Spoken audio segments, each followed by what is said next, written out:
بسم اللہ الرحمن الرحیم اعوذ باللہ من الشیطان الرجیم بسم اللہ الرحمن الرحیم وبہ نستعین وہو خیر ناصر ومعین۔ آیت نمبر 31 تک کا خلاصہ ہم نے آپ کی خدمت میں عرض کر دیا تھا کہ اللہ تبارک و تعالی کفار کے گمان کی پیروی اور ہوائے نفس کی پیروی کا تذکرہ کرنے کے بعد اور ان کے غلط عقائد کا تذکرہ کرنے کے بعد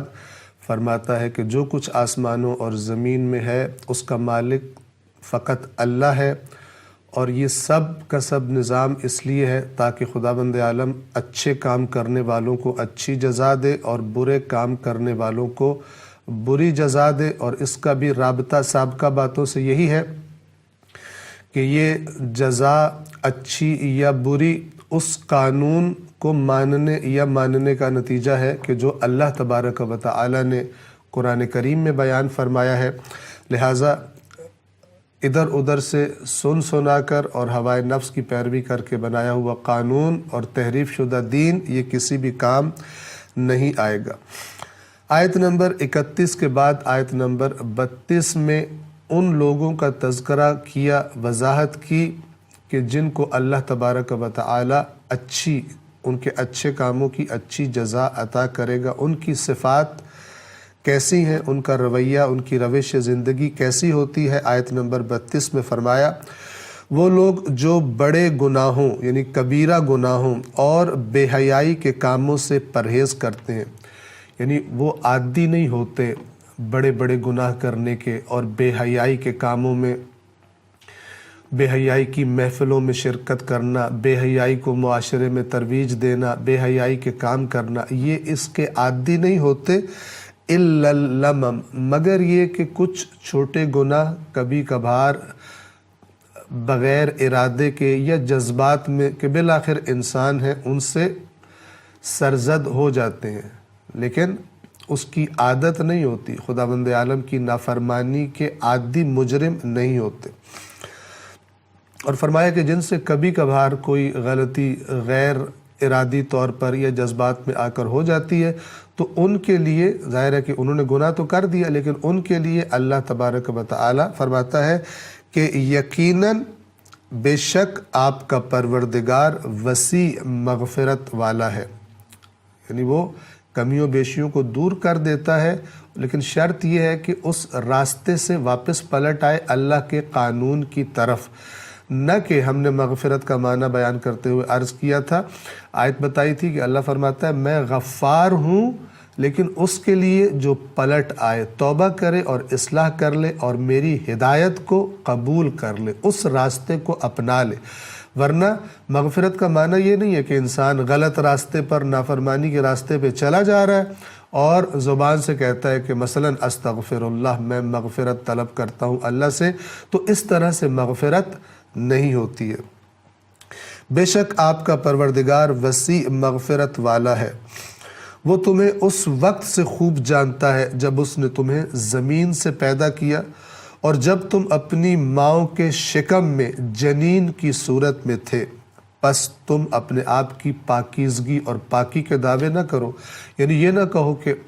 اگر کوئی تم نیکی کی تمہیں عادت پڑ گئی ہے، مثلا تم عبادت گزار بن گئے ہو، کوئی اچھا کام تم نے کر لیا تو اس کے بعد پھر اپنے آپ کو برتر سمجھنا شروع کر دو اور اپنی نیکیوں کو لوگوں کے سامنے بیان کر کے فخر و مباحات شروع کر دو، یہ نہ کرو، اس لیے کہ اللہ تبارک و تعالی تو تمہیں تمہاری ابتدا سے جانتا ہے، تم کن کن حالات سے گزرے ہو، تم نے تنہائیوں میں کیا کیا، تم نے محفلوں میں کیا کیا، جب تم لوگوں کے سامنے نہیں تھے تو تم کیا کرتے تھے، کیا کیا غلطیاں تم سے سرزد ہوئی ہیں۔ اللہ تبارک و تعالی کی ذات تمہاری ہر چیز کا علم رکھتا ہے، لہٰذا تمہارے اندر تکبر اور اکڑ اور فخر پیدا نہ ہو جائے کہ تم اپنے آپ کو بہت ہی پاک و پاکیزہ اپنے اچھے کاموں کی وجہ سے سمجھنا شروع ہو جاؤ۔ اور یہی دین چاہتا ہے کہ اگر انسان نیک بھی ہو، نیک کام بھی کرتا ہو، عبادات بھی کرتا ہو، تو ان عبادات اور نیکیوں کی وجہ سے اپنے آپ کو دوسروں سے برتر سمجھنا نہ شروع ہو جائے، بلکہ حقیقت انسان نے دیکھنی ہو کہ خدا کا قرب اس کو حاصل ہو رہا ہے یا نہیں۔ تو اس کی ایک نشانی یہ ہے، جتنا انسان خدا کے قریب ہوتا ہے، نیکیوں میں آگے بڑھتا ہے، در حقیقت اتنا ہی اس کے اندر عاجزی اور انکساری اور اپنے حق ادا نہ کر سکنے کا احساس، اللہ کا حق ادا نہ کر سکنے کا احساس اتنا ہی زیادہ اس میں بڑھتا جاتا ہے، نہ کہ اس کے اندر غرور اور تکبر پیدا ہو جائے۔ پس تم اپنے آپ کی پاکی اور پاکیزگی کے دعوے نہ کرو، وہ یعنی اللہ ہی بہتر جانتا ہے کہ واقعی پرہیزگار، حقیقی پرہیزگار کون ہے۔ وہ تمہارے باطن سے آشنا ہے، اور چونکہ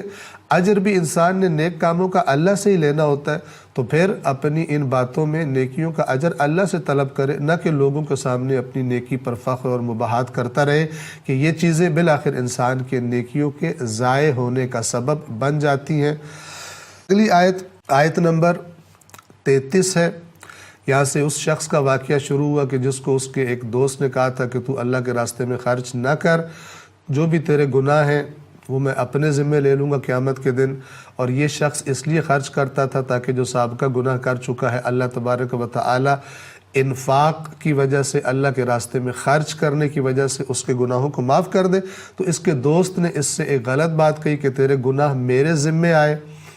تو اگر یہ مال نہ بھی خرچ کرے تو کچھ نہیں ہوتا۔ اس پھر غلط بات پر اور گمان کی بات پر چل کر اس نے اللہ کے راستے میں خرچ کرنا روک دیا، اپنا ہاتھ روک لیا۔ تو اس کے بارے میں یہ آیات اتری۔ تو کیا آپ نے اس شخص کو دیکھا جس نے روح گردانی کی؟ اس نے تھوڑا سا مال دیا اور پھر ہاتھ کو روک لیا۔ کیا اس کے پاس غیب کا علم ہے؟ پس وہ دیکھ رہا ہے، اور ہم نے عرض کیا تھا غیب کے علم سے دیکھ رہا ہے کہ اس کے سارے گناہ دوسرے کے ذمہ کل قیامت کے دن اللہ لگا دے گا، جس طرح کہ اس دوسرے نے غلط دعویٰ کیا ہے۔ یا کیا وہ دیکھ رہا ہے کہ میں اللہ کے راستے میں خرچ کروں گا تو میرا مال ختم ہو جائے گا اور میں فقیر ہو جاؤں گا؟ عام طور پر شیطان یہی وسوسہ کرتا ہے، جب انسان نے کوئی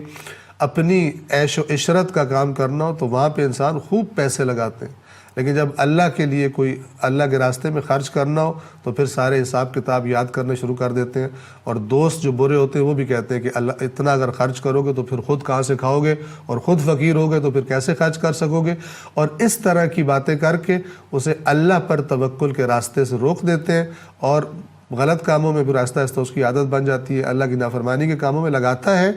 دنیا پرستی میں لگاتا ہے پیسہ، لیکن اللہ کے راستے میں نہیں لگاتا۔ تو فرمایا کیا اس کے پاس غیب کا علم ہے پس وہ دیکھ رہا ہے؟ یا کیا اسے اس بات کی خبر نہیں پہنچی جو موسیٰ کے صحیفوں میں ہے اور اس ابراہیم کے صحیفوں میں جس نے وفاداری کا حق ادا کر دیا تھا؟ یعنی یہ اب اس کے بعد جو باتیں ہوں گی وہ گویا کہ گزشتہ ادیان اور آسمانی کتابوں میں بھی اللہ تبارک و تعالی نے ان کا ذکر کیا، اور وہ اہم ترین باتیں ہیں۔ اور ان میں سے پہلی بات کیا کہ کوئی بوجھ اٹھانے والا کسی دوسرے کے گناہوں کا بوجھ نہیں اٹھائے گا، اور یہ کہ انسان کے لیے اور کچھ نہیں ہے مگر یہ کہ جس کام کی اس نے خود کوشش کی ہے۔ لہٰذا دوسروں کی باتوں میں آ کر اللہ کے کاموں سے نہ رکو، اس کو جاری رکھیں گے۔ والسلام علیکم ورحمۃ اللہ وبرکاتہ۔